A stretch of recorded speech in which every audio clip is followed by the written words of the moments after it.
और उच्च मसीही जीवन यह है कि हम इस पाप के संसार में यह प्रकट करें जहां लोग धोखा देते हैं, झूठ कहते हैं, केवल नफे के बारे में सोचते हैं, पैसा कमाने के बारे में सोचते हैं, कैसे दूसरों का फायदा उठाना सोचते हैं। इस प्रकार जिए कि हम किसी का फायदा ना उठाएं। और अगर मुझे हानि उठानी पड़े तो कोई बात नहीं, मैं उठाऊंगा। उसी प्रकार यीशु जिया। और मैं कल्पना कर सकता हूं कि अगर कोई छोटा बच्चा उसके दुकान में आता था और उसने कुछ तोड़ दिया तो वो बिल्कुल उससे नाराज नहीं होता था। वो उस बच्चे को उठाकर चूम कर कहता था कोई बात नहीं, चिंता मत करो, मैं कुछ नया बना लूंगा।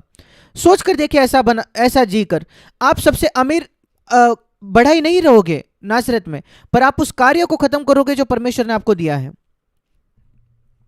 और शायद आप एक बढ़ाई नहीं हो, पर जो कोई काम आप कर रहे हो, कई प्रलोभन होते हैं। मैंने देखा जब मैं नौसेना में काम कर रहा था, किसी भी जगह प्रलोभन वैसे ही होते हैं। झूठ कहना,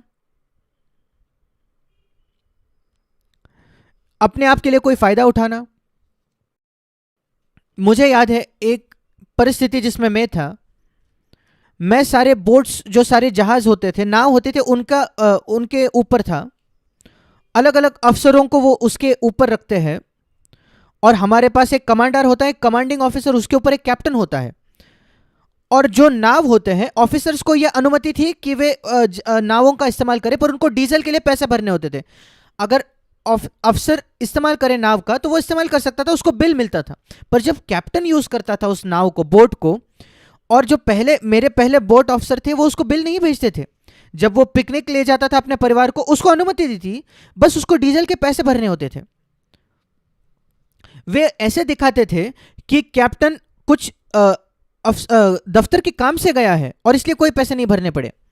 और जब मैं बोट ऑफिसर बना, पहले बार कैप्टन को एक बिल मिला, मैंने उनको एक बिल भेजा, और जो उनके नीचे था उसने आकर मुझसे कहा, लेफ्टिनेंट पूनन, क्या आपके पहले के अफसर ने आपको नहीं बताया आपको क्या करना चाहिए जब कैप्टन बोट ले जाता है? मैंने कहा हाँ सर, मेरा विवेक मुझे अनुमति नहीं देता कि मैं झूठ कहूं। आधे घंटे के अंदर उन्होंने मेरा तबादला कर दिया मेरी नौकरी से। परमेश्वर की स्तुति हो। मैं धन्यवादी हूं ऐसे परिस्थितियों के लिए जहां मैंने कहा प्रभु, मैं दिलचस्प नहीं हूं कि वो मुझे मेरे बारे में अच्छा रिपोर्ट लिखे या ना लिखे। मैं जानता था कि मुझे वो प्रमोशन नहीं मिलेंगे जो प्रमोशन मैं चाहता था अगर मैं वैसे चल दूं जैसे यीशु चलता है। पर मैंने कहा प्रभु, मैं तुझे प्रसन्न करना चाहता हूं। मैं अपने जीवन के अंत में कहना चाहता हूं कि मैंने उस कार्य को पूरा किया जो पिता ने मुझे दिया। मैं एक गवाह था और मैं आपको कुछ कहना चाहता हूं। वे आपसे शायद सहमत ना हो, पर वे आपको कभी भूलेंगे नहीं। और मुझे याद है उस नेवल बेस से मैंने रिजाइन कर दिया, मैंने नौकरी छोड़ दी। 26 का था जब मैं था प्रभु की सेवा करने के लिए। पर 40 वर्ष बाद मेरा एक सहकर्मी जो उसी नेवल बेस में था, जो मुझे मिला था बैंगलोर में, और रिटायर्ड नेवल ऑफिसर्स की एक सभा थी, वो एडमिरल था, और उसने मुझसे कहा, जैक मैं तुम्हें कभी नहीं भूल सकता, तुम क्या थे। वे याद रखते थे, कई वर्षों बाद भी उन्हें याद था कि एक बार उनके जीवन में वे एक सच्चे मसीही से मिले थे जो अलग था। और मेरा विश्वास है कि ये आपकी और मेरी भी बुलाहट है भाई और बहनों। हम जहां कहीं काम करें, जिन लोगों से हम बर्ताव करते हैं, दुकानदार है, परिवार के लोग हैं, पड़ोसी है, वे शायद आपसे नाराज हो जाए क्योंकि आप इतने सीधे हो, इतने खरे हो, पर वे कभी आपको भूलेंगे नहीं। याद रखिए इसे। जो लोग आपको मिलते हैं, जो आपको अच्छे से जानते हैं, अपने पूरे जीवन भर वो याद रखेंगे कि कम से कम एक बार उनके जीवन में वे एक सच्चे मसीही से मिले। यीशु मसीह का एक शिष्य जो कभी उन्हें धोखा नहीं देता था, जो कभी उनसे नाराज नहीं होता था, जो गुस्सा नहीं होता था, यद्यपि उन्हें कुछ करना था आपके लिए और उन्होंने नहीं किया, फिर भी। देखिए, हम एक ऐसे संसार में जीते जिसका पतन हुआ है, जो गिर चुका है, और हम सब गलतियां करते हैं बचपन से ही। मैं 83 वर्ष का हूं, पर मैं अब भी गलतियां करता हूं। हम कभी कोई काम को सिद्धता से नहीं कर सकेंगे जब तक यीशु वापस नहीं आता। और इसलिए हमें दया दिखानी है दूसरों को। शुरुआत कर रही है हमारे ही घर से। हमें दया दिखानी है हमारे परिवारजनों के प्रति, अपने घर में।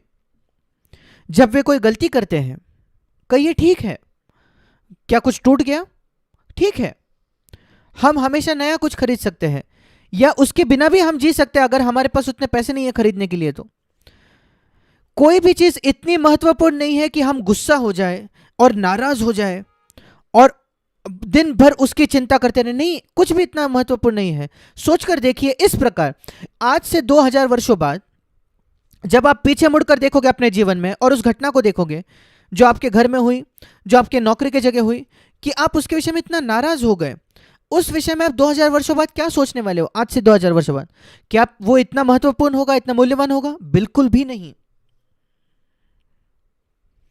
यह है उच्च मसीही जीवन। और मैं आपको यह बताना चाहता हूं, आप बिल्कुल आपके सारे पैसे नहीं खोलोगे, बैंकरप्ट नहीं हो जाओगे इस मार्ग पर चलने से। नहीं, परमेश्वर एक प्रेम करने वाला पिता है, और अगर आप सीधे हो, शायद आप उतना पैसा नहीं कमाते जितने बाकी लोग कमाते हो, अच्छा है, पर वो आपकी प्रत्येक जरूरत पूरी करेगा। यह बिल्कुल निश्चित है। मैंने इसका अनुभव किया है जब से मैंने नौसेना छोड़ी थी 56 वर्षों पहले। इन सारे वर्षों में परमेश्वर ने मेरी देखभाल की है, मेरी और मेरे परिवार की। मैंने किसी को प्रार्थना के खत नहीं भेजे, मैंने किसी से मांगा नहीं, पर फिर भी परमेश्वर ने हमारी देखभाल की। वो आपकी देखभाल करेगा। मैं आपको कहता हूं वो आपके देखभाल करेगा। आपको डरना नहीं है। चाहे इस भूमि में अकाल पड़ जाए, पर परमेश्वर आपको संभालेगा। मैं आपको बताता हूं क्यों। क्योंकि एक वायदे की वजह से जो बाइबल में दी गई है, मत्ती 6:33, सबसे पहले, ये जाना माना वचन है, सबसे पहले परमेश्वर के राज्य और उसके धर्म की, धार्मिकता की खोज करो, और ये सारी चीजें, पृथ्वी की चीजें, खाना, कपड़ा, आपका घर, जो इस जीवन की आवश्यकताएं हैं, वे आप में जोड़ दी जाएंगी। इसी प्रकार यीशु जिया। यीशु मसीह टेंशन में, दबाव में नहीं जीता था। 3.5 वर्षों के लिए वो पूर्णकालीन सेवक था पिता का। उसने कभी प्रार्थना के खत नहीं भेजे पैसा मांगने के लिए, जैसे आज कई मिशनरी करते हैं। उसने कभी नहीं किया। उसने कभी अपने काम का एडवर्टाइजमेंट नहीं किया। उसने पैसा नहीं मांगा। वो जानता था कि पिता उसको दे देगा। कोई उसे एक वरदान तोहफा देता था, वो ले लेता था। और वो सीखा कि साधारण सादगी से कैसे जीते हैं। वो सबसे महंगे महंगे महंगे होटल में नहीं रहता था। जब वो गलीली से यरूशलेम जाता था, यरूशलेम 100 मील दूर था गलील से, और वहां 3 दिन लगते थे उसे चल कर जाने को और वापस आने को। जब कभी वो वहां जाता, हम जब बाइबल में पढ़ते हैं वो गलील से यरूशलेम गए, हम भूल जाते हैं कि उसे 3 दिन लगते थे वहां जाने के लिए। वो अपने शिष्यों से चलता था, उनसे संगति करता था मार्ग पर। और जब वो यरूशलेम जाता था, कभी कभी लोग उसे अपने घर पे बुलाते थे अपने घर में रहने के लिए। कभी कभी वो पेड़ों के नीचे सोता था जैतून के पर्वत पर, बिना किसी शिकायत के। ये अद्भुत है ये देखना कि यीशु इस पृथ्वी पर कैसे जीता था, और कहना कि प्रभु ये उच्च जीवन है, इसी प्रकार मैं जीना चाहता हूं इस पृथ्वी पर। और मेरा विश्वास है कि प्रभु ने पवित्र आत्मा को भेजा है कि वो हम सबको सहायता करे कि हम ये उच्च जीवन जी सके। इसलिए यूहन्ना 16 में लिखा है, मैं आपको ये वचन दिखाना चाहता हूं। जब पवित्र आत्मा आएगा, 13 वचन, बहुत कंफ्यूजन, बहुत विचलन है आज पवित्र आत्मा की सेवकाई के बारे में। मैं अपने पेंटिकॉस्टल भाई बहनों से प्रेम करता हूं, कैरिस्मेटिक कलीसियाओं में, पर मैं मुझे ईमानदारी से कहना चाहूंगा कि मैं उनका जो जोर देना है, जिसको वो ईश्वरीय या अलौकिक चीजें कहते हैं, उस पर जो वो जोर देते हैं, उससे मैं सहमत नहीं हूं। वे जो सार्वजनिक तौर पर अन्य भाषा में बात करते हैं, अन्य भाषा ये पवित्र आत्मा का वरदान है, मैं आपको बताना चाहता हूं। पर ये एक वरदान है जो बाइबल बताता है, जो परमेश्वर हमें देता है। मैं आपको संक्षिप्त में समझाता हूं। वो एक वरदान है, परमेश्वर कुछ लोगों को देता है, सबको नहीं, कि जब उनको वो बताना होता है जो उनके हृदय में है परमेश्वर को। वो सार्वजनिक प्रार्थना के लिए नहीं है, कभी नहीं। वो हमारे निजी प्रार्थना के लिए है। जब हम परमेश्वर के सामने वो नहीं कह पाते, पर्याप्त तौर पर अपनी भाषा में नहीं प्रार्थना कर पाते, तब परमेश्वर उन्हें एक नई भाषा देता है। परमेश्वर ने मुझे यह वरदान दिया है 47 वर्षों पहले, और मैंने उसका इस्तेमाल किया है। कभी सार्वजनिक तौर पर नहीं, केवल निजी प्रार्थना में, जब मैं अपने स्वर्गीय दुल्हे से बात करता हूं। क्या आप जानते हो कैसे पति और पत्नी एक दूसरे से ऐसी बातें करते हैं, वो नहीं चाहते कि कोई और उसे सुने। वैसे ही हमें बात करना है अपने स्वर्गीय दुल्हे से, और इसी वजह से वो हमें वरदान देता है, अगर हम चाहते हैं, और अगर हमें चाहिए, और अगर हमें जरूरत है तो। और ये एक उपयोगी वरदान है, पर जिस प्रकार उसका इस्तेमाल किया जाता है दूसरी जगहों में, मैं उससे सहमत नहीं हूं। वो मूलभूत उद्देश्य नहीं है पवित्र आत्मा के वरदान का। पवित्र आत्मा आया है, मैं आपको दिखाना चाहता हूं। यूहन्ना 16 उसका 13वां वचन, पवित्र आत्मा जब वो आएगा, सत्य का आत्मा, वो तुम्हें सब सत्य का मार्ग बताएगा, सत्य में ले जाएगा। और सत्य जो शब्द है वो है वास्तविकता, असलियत। वही मतलब है सत्य का नए नियम में। सत्य का विरोध में होता है झूठ कहना या झूठ होना, और वास्तविकता या असलियत के खिलाफ है नकली होना या पाखंड करना, ऐसा दिखावा करना जो सच नहीं है। और पवित्र आत्मा मुझे ले जाएगा और आपको ले जाएगा एक सच्चा जीवन जीने के लिए। इसका मतलब जो आप मुझे देखते हो मैं वही हूं, मेरे पास पीछे कोई पर्दे के पीछे दूसरा जीवन नहीं है, मैं अंदर से अलग व्यक्ति नहीं हूं, जो मैं बाहर दिखता हूं उससे अलग नहीं हूं। मैं आपको बताना चाहता हूं, ये मेरे जीवन के बारे में सच नहीं था शुरुआती दिनों में मेरे मसीह जीवन के। मैं कभी नहीं जानता था कि पवित्र आत्मा से भरने का क्या मतलब है।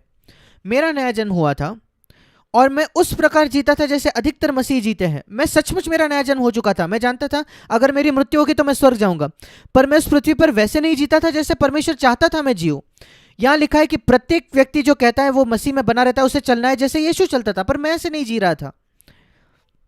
मैं गुस्सा होता था, मैं नाराज हो जाता था, मेरे विचार हमेशा शुद्ध नहीं थे, मैं गिर जाता था फिर उठता था। मैं हमेशा अपने पापों का अंगीकार करता था प्रभु के सामने और मैं माफी मांगता था, प्रभु मुझे माफ करता था, शुद्ध करता था।